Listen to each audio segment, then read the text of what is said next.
Guys, we got something to talk about here, and that is Penn State football, James Franklin. And I want to pose a question to everybody watching this video. Is it time for Penn State to move on from James Franklin? Now, I know it sounds crazy to say, right? Guys only got one loss this year. Go back and look at him. I mean, it's really not been the worst coaching job ever. I don't want to say that, but I want to point some things out here, and then I'm going to turn it over to Chris here about James Franklin here. Okay. Again, obviously, they're coming off that loss to Ohio State, in which they were spotted 10 points. So, not really a good look if you're James Franklin. Look, he's been at Penn State for 10 years.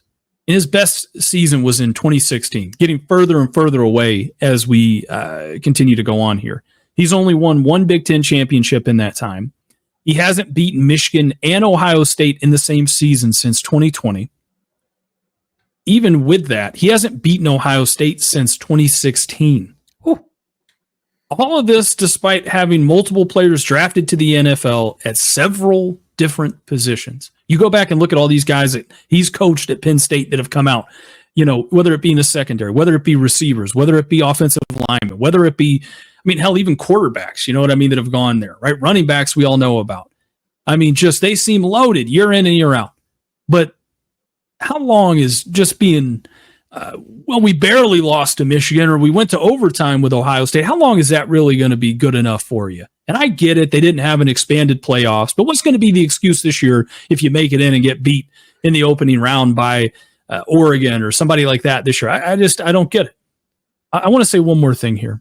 If I'm, to the Penn State fan base, it seems like you guys have all the right ingredients.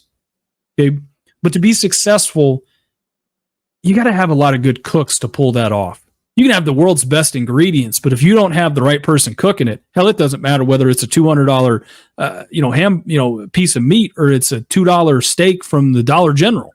Hell, it don't matter. You got to have the right guy to pull it off. Chris, I want to throw it over to you. Yeah, I think, it's funny. I want to talk about my background with Penn State. Outside of me being a diehard Husker fan, like I've always kind of rooted for Penn State, like out of the Big Ten, always like root for them. I don't know why, just been that way especially since James Franklin's got there. I think he's a good coach. I think he's a good guy. I do think he's a good coach. When I say good coach, I don't know if he's great though.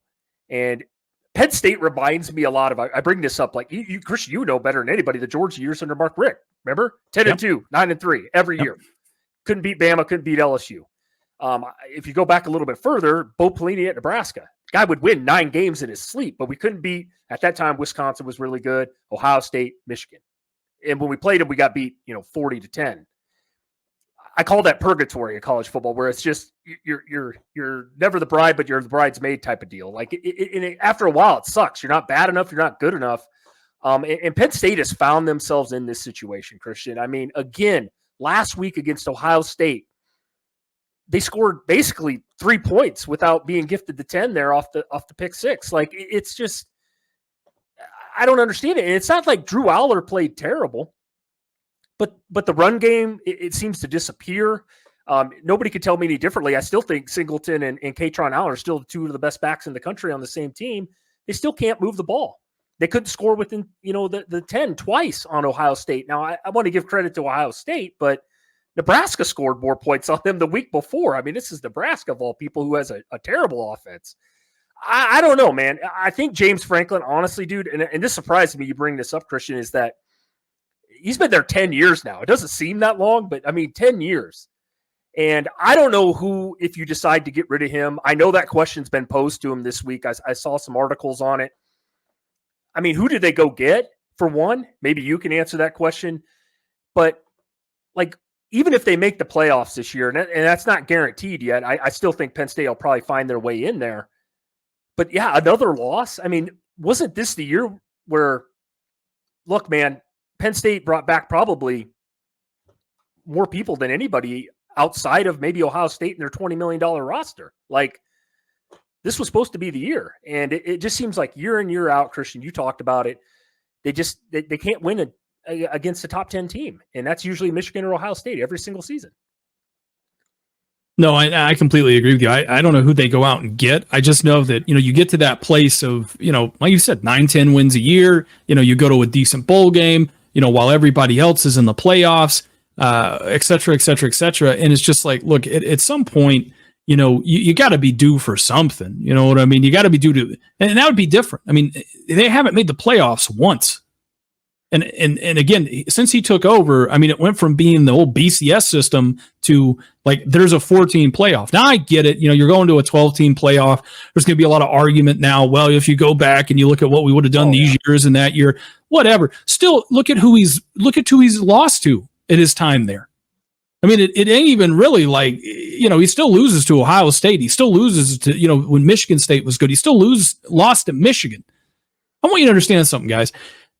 He's been there long enough to see Ohio State go through Urban Meyer and probably Ryan Day if he doesn't win a championship this year or shits the bed one more time.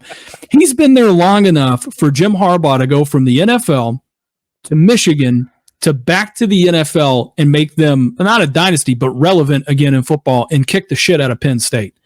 Enough is enough with this mediocrity. The guy, I get it. He's a great guy. He seems like he means well. He's got a lot of talent. But at some point, I mean, you got to be able to do something. I mean, look, for the love of Christ, when you're like the highest paid state official next to Joe Biden out of the state of Pennsylvania, at some point they're going to want, and even with him, they're still going to want production. No, I'm with you here. I agree.